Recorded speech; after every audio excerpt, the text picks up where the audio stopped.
markay biyuhu ay ku dhacaan raximka haweenka khaasatan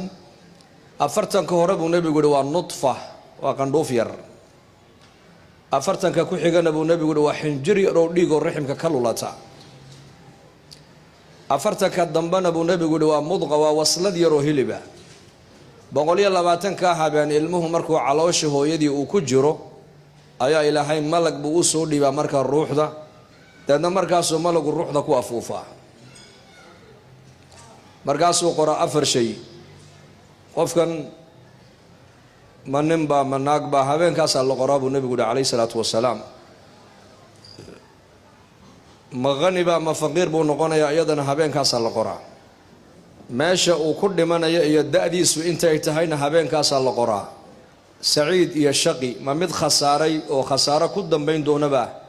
mise waa qof liibaanay oo hadhow toolo wanaag la kulmi doona iyadana habeenka baa la qoraa buu nabigu alayhi salaatu wasalaam quraanku waxa uu ka waramayaa iyo xadiistu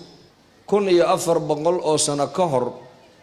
qaabkan imika zamankan culumtan casriga ee nigu hadda dhigataan ee technology-ga la yiraahdo ee lagu ogaaday bini aadanka qaabka loogu abuuro caloosha hooyada hadday gaaladu ogaadeen laakiin quraanku wuxuu ka waramay 1400 oo sano ka hor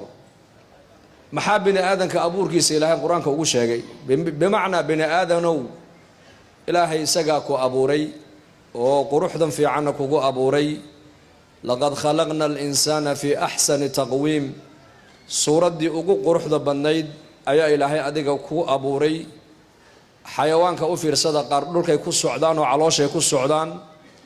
qaarna afar lugood bay leeyihiin oo cirka maba arkaan dhulka bay eegaan adiga ilaahay waxa uu ka dhigay faminhum man yamshi ala rijlayn laba lugood baad ku socotaa adigu laba lugood xaga baad